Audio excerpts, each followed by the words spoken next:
primer lugar, gracias a vos por la confianza y por darme la posibilidad de hablar de temas que, si bien uno los habla, no deja de ser siempre como una primera vez, porque cuando uno se aproxima a determinadas fechas es como que las empieza a revivir.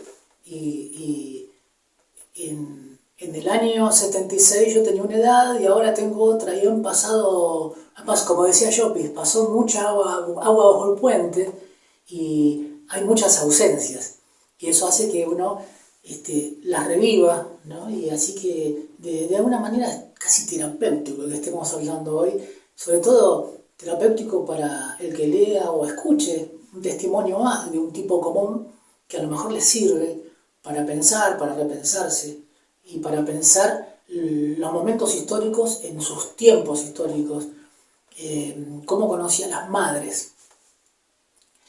En 1976, en la República Argentina, y así como en otros países de Latinoamérica, hubo una seguidilla de golpes de Estado.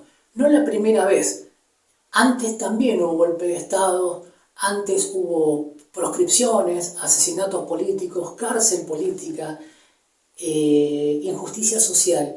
Y en 1976, bueno, luego de años de proscripción de lo que fue el Partido Justicialista, donde hubo fraude, cárcel, persecución, exilios, empieza una noche para muchos de los que nos identificamos como argentinos, argentinas.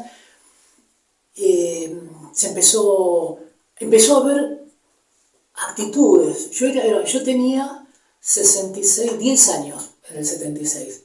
Y desde mis 10 años, ubiquémonos en ese momento, un nene de un barrio, de una casa humilde que se compartía el baño entre 4 familias, ver a mi papá preocupado. A mí me crió mi papá, porque les cuento esto para que vean un contexto, ¿no? Cuando yo tengo 1 año, 2 años, mi mamá biológica se va de casa.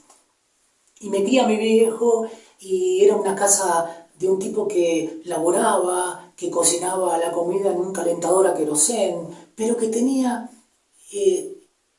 esa mirada solidaria para con el otro. Y una familia integrada por mi papá, mi tío, mi tía, mi abuelo, mi abuela, venían de Mendoza.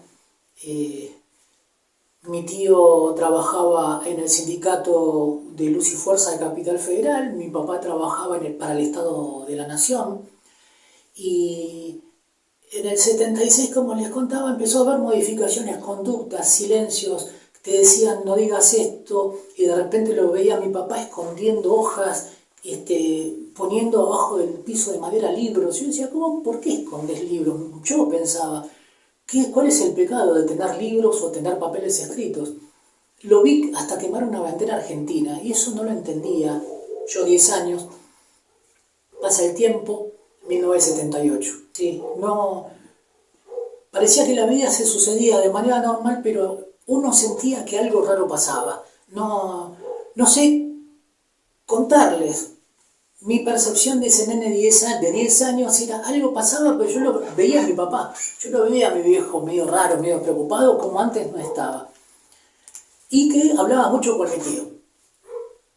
Cuento esto porque a medida que van sucediéndose los años, uno se entera, va averiguando, se va informando, va teniendo más identidad de lo que es uno en la sociedad.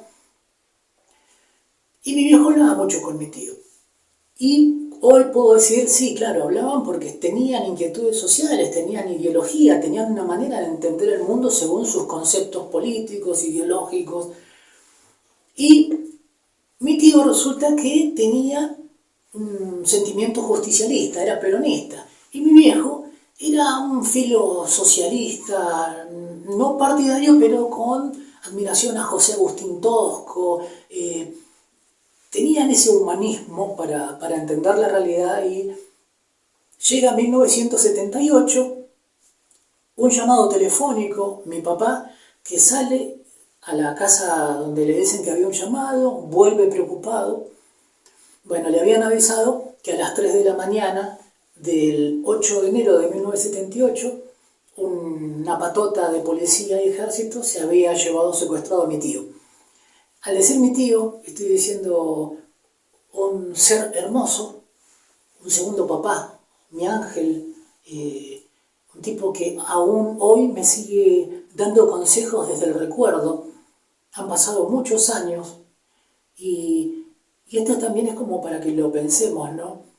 Desde 1976, pero este es 1978 en mi vida, desde ese 1978 hasta el año 2023, yo soy un hombre ya que pasó los 50 hace 6 años. Sigo teniendo ese impacto afectivo, histórico y emocional del recuerdo vivido, del haber compartido con un ser excepcional que fue mi tío Rodolfo Edgardo Fernández. A mi tío lo llevan, le dicen los milicos, según lo que dice mi tía, dice que golpean, sale mi tío en pantuflas con un pantalón pijama. Mi tío vivía en Villa España, en Berazategui. Les voy contando medio desordenado, pero para que se den una idea, ¿no? Él estaba construyendo su casa, además de trabajar, pero los sábados, según recuerdo, se juntaba con los hijos de los vecinos de ese proto pueblo, era un asentamiento casi en aquella época, y les enseñaba, los ayudaba con las tareas, ¿no? Esa clase de personas quizás distintas o quizás muy parecidas a los vecinos que tenemos hoy en día, ¿no? Según mi tía, golpean la puerta, sale mi tío, le dicen, abrí la puerta, la tiramos abajo, te la tiramos abajo, no espere, mi tío abre la puerta, entran de golpe, le pegan un culatazo, le dice, vos sos el negro José, no, me llamo Rodolfo, señor, herido, tirado en el piso. A mi tía y a mis dos primos, Miguel y Evangelina. Evangelina tendría, no sé, 6 años y Miguel todavía un bebé. Los encierran en el baño. Mientras los encierran en el baño, a mi tío le pegan, vacían la casa, roban las pocas pertenencias lujosas, relojes, algo de plata, y se lo llevan. Por lo que cuentan mis vecinos, había helicópteros alumbrando desde el aire a la casa, había personas con armas largas en el techo de la casa. Estoy hablando de una casa de Berazategui, de Villa España, una casa humilde de planta baja, tipos artillados en la calle apuntando, y se lo llevan, y después, obviamente, no supimos más por un tiempo. Fue un golpe para la familia, yo lo veía el dolor en mi viejo, yo todavía no me daba cuenta de lo que estaba sucediendo, del drama que estábamos viviendo, no conocía el terror. Walter, ¿vos qué edad tenías cuando chuparon a tu tío? 12 años. 12 años y lo único que veíamos por la televisión en pantalla de blanco y negro, muchos desfiles militares, tipo de uniforme y bigotes hablando, pero yo presentía el silencio que había en mi viejo cuando hablaba con mi abuela. ¿Tu papá era militante?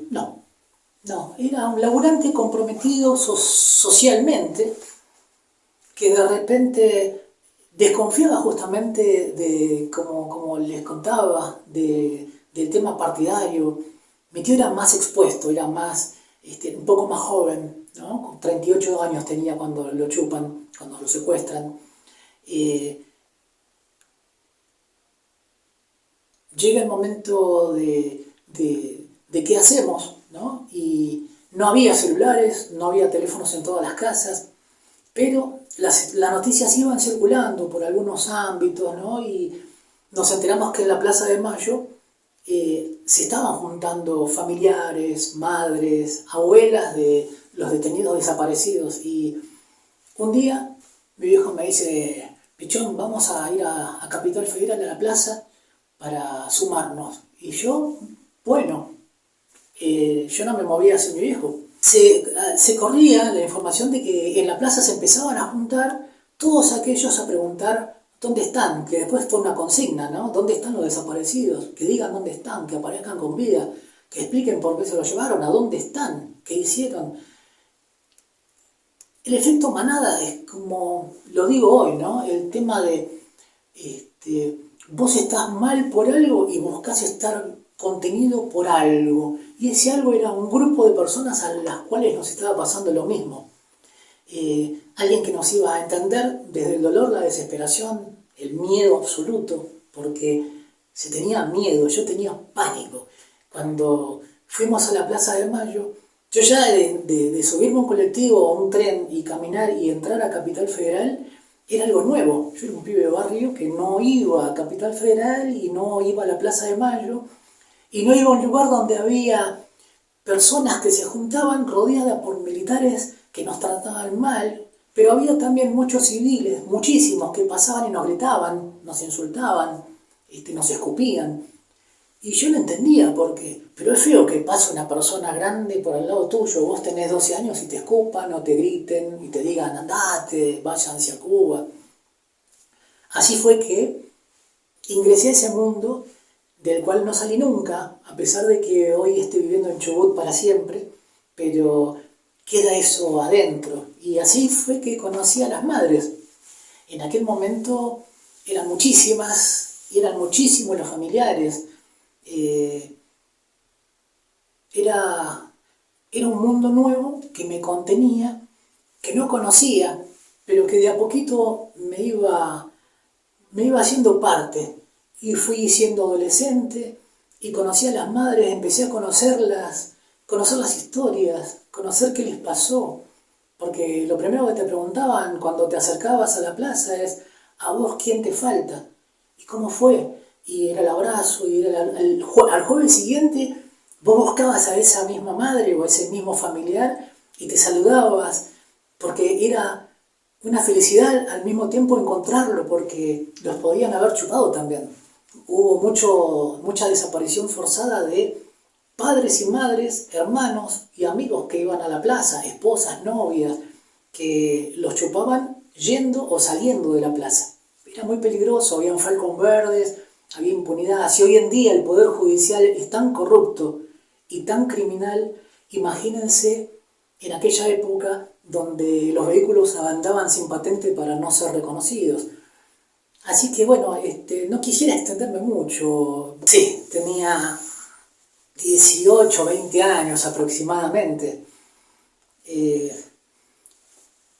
Cada vez creciendo, pasa un año, pasan 2 años y tomás mate con las madres y sabés que una mamá se llama Susana, que una mamá se llama Rosa, que Eve Pastor de Bonafini tenía un apodo cuando era chica que le decían Kika por las gallinas. Estaba Juanita, estaba Dora, estaba María del Carmen, que era muy rigurosa porque no le gustaban, a las viejas no le gustaban. Yo digo viejas, perdón, para mí son las viejas. Son las madres de Plaza de Mayo, únicas en el mundo, para mí son las queridas viejas. Cuando cantábamos nos retaban porque decíamos, por ejemplo, milicos muy mal paridos, que es lo que han hecho con los desaparecidos, y no querían que digamos muy mal paridos, les daba como cosa al principio, ¿no? Y cuando los puteábamos a los milicos, y quiero que se entienda, para que no se ofenda algún posible integrante de la fuerza de seguridad que esté mirando, no es contra ustedes, estoy hablando de un tiempo histórico, un momento determinado. Y está muy buena la aclaración. Porque ellos son trabajadores de las fuerzas de seguridad, fuerzas armadas tan necesarios, los bomberos son tan necesarios, los odontólogos, los guardaparques, los carteros, ¿no? No es nada personal, ¿sí? Soy, para aclarar, un ferviente defensor y admirado a los excombatientes de Malvinas, por ejemplo. O sea que digo esto preventivamente para que no cierren sus ojos, sus oídos a los que están escuchando ahora. Era un momento histórico donde había mucho dolor y había mucha violencia hacia nosotros. Así que conocí a las viejas. Un día determinado, a mi papá se le ocurre hacer una que era robar luz de uno de los postes de las columnas de iluminación de la plaza, porque las madres hablaban por un megáfono siempre, a pila. y mi viejo hizo una instalación clandestina en ese momento y se llevaron con caños, se hicieron trípodes, se pusieron unas bocinas y mi papá conectó el cable que robaba luz de la Plaza de Mayo para que una madre de Plaza de Mayo por primera vez pudiera hablar más fuerte y su voz llegar un poquito más lejos. Un poquito más lejos.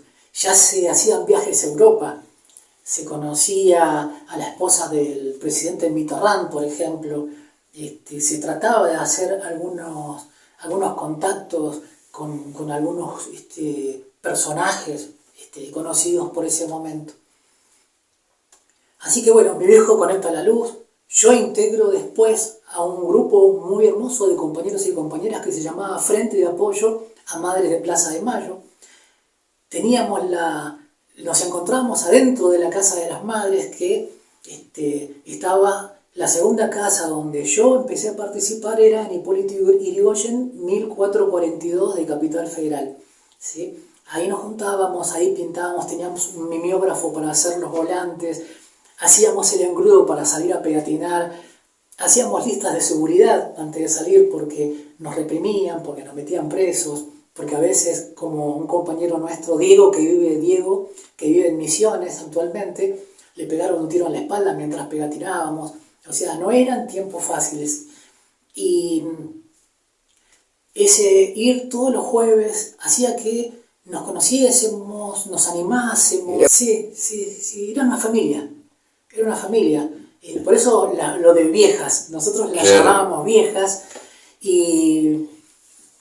Y por ejemplo, vos la veías a las madres con pañuelo en la casa de las madres, que se llamaba así, andaban sin pañuelo y vos las abrazabas y yo tenía el berretín porque era un muchacho, les besaba el cuello y decía ¿cómo te quiero? Y ellas me decían salí chapita y se reían y decían ay este hijo, me decían. Y en esas idas a la plaza habían compañeros que le sostenían el megáfono a las madres y era como pasar a jugar en otra categoría, era como un reconocimiento hacia uno, que tenerle el megáfono más allá del riesgo, porque después te veían y te identificaban. Y un día, por esas cosas, me tocó tener a mí el megáfono. Y ese día fue muy emotivo, muy simbólico, ¿no? El símbolo. Yo sosteniendo, con 20 años, supongamos que tenía el megáfono, donde en ese momento Eve le hablaba a la sociedad, que a lo mejor más allá de 50 metros no se escuchaba la palabra que salía por el megáfono, pero era escuchar que Eve le hablaba al mundo, que trascendía a otros continentes la palabra, que al final fue así. A las madres se las conoció en todo el mundo, se las invitó en todo el mundo, y se las invitó por el coraje cívico de salir cuando era una locura, por eso le pusieron las locas de Plaza de Mayo. Salir cuando la represión fue tan dura era una actitud de un amor tan desprendido, tan entender después la sociología de una madre, ¿no? Si te llevan a un hijo o a una hija y vos sabés que lo están torturando y lo están golpeando, ¿miedo a qué tenés? Vos si sos mamá, vos si sos papá me debes entender, ¿no? Y las madres salieron en ese peor momento cuando nadie salía, cuando era más fácil someterse a la complicidad como hacían lamentablemente los dirigentes de los partidos políticos, de no cuestionar demasiado para no ser mal vistos ni maltratados. Ellas salían y por eso el mote de las locas, ¿no? Las locas de Plaza de Mayo. Para mí es como que me sensibilizo más porque me visitan. Viene mi tío, mi viejo, vienen mis compañeros. Hoy vos mirás la información de los jueves y hay 2 madres de Plaza de Mayo. Yo estuve con todas y ver que quedan 2, las recuerdo, me acuerdo de los nombres, de los abrazos. Eso me pasa, ¿no? Me emociono. Hay una película que se llama Todo es ausencia y uno siente las ausencias y pasan los años y uno elabora, uno duela, pero no olvida. Y no olvidar es tan también, en mi caso, no olvidar los amores, que son presencia, ¿no? Son presencia. Hoy mi hijo Juan, que tiene 24 años, se tatuó en la pierna un destornillador. Para ustedes es una locura. El destornillador era una herramienta que siempre usaba mi viejo. Eso en memoria. Y para mí es un orgullo y me emociona mucho porque fue hoy para colmo, ¿no? Y yo le hablaba mientras esperaba a este momento, ¿no? Justo le contaba a mi hijo que el abuelo Mario, sea un ángel, sea energía, sea polvo estelar, sea silencio, algo va a pasar. No sé qué cuando uno se muera, pero el amor queda en el recuerdo. Y que mi hijo se haya tatuado un destornillador porque se acuerda del agua, es de alguna manera, cuando nacieron mis hijos yo dije una frase: Videla perdiste, porque te llevaste a 30.000, me sacaste un tío, mis primos quedaron sin papá, mi tía quedó viuda, todos quedábamos con una herida en el alma y en el cerebro, digamos, ¿no? En el pensamiento, en nuestra conducta para siempre, nos marcaron a fuego. Pero tuve 2 hijos, Videla perdiste. Se fue la impunidad. Hace poco, 2 días, falleció un responsable del apagón, un tipo del ingenio Ledesma, impune, ¿no? Ojalá que exista el infierno. Es un acto de justicia, ustedes sabrán comprender.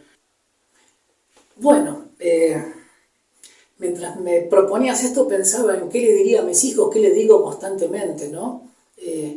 Siempre les digo: estudien, sean felices, que lo demás no importa, pero valoren. No se queden sin abrazar, no se queden sin decir la última palabra te quiero, porque uno no sabe si mañana se va a despertar. Va más allá de las épocas históricas, de la dictadura militar. Como aprendizaje, abracen ahora, porque cuenten hasta 3 y cierren los ojos. Quizás no se abran de nuevo, entonces no se queden sin decir te quiero, che, estuve mal, hablemos, te amo. Y disfruten el sol, disfruten el aire, disfruten los abrazos. Entiendan que en la historia de la humanidad, pero en la historia argentina, en la historia del pueblo, en la historia de tu familia, han pasado cosas que trascienden lo que uno pudo hacer para evitarlos. Lo que sí tenemos la posibilidad es de evitarlo, desde ahora en más. No hay que matar al que piensa diferente, ¿no? Un mundo donde quepan muchos mundos, comprender al distinto, porque nosotros somos los distintos también. Entonces, tengamos un poco más de empatía, podernos escuchar, valorar la democracia, que así imperfecta, así débil, así con tantos parches por remendar, es mucho mejor a tener falcon verdes que van sin patente y matan a las personas porque son estudiantes de sociología, porque están en una villa enseñando a leer, o porque se organizaron para defender a la patria en contra de una dictadura militar con distintos métodos, desde la poesía, desde el fusil o desde la medicina. Ojalá que esos extremos no sean el vocabulario del presente y del futuro. Podemos evitarlo si recordamos. Ojalá que mi pequeño aporte sirva y sean felices, que lo demás no importa nada.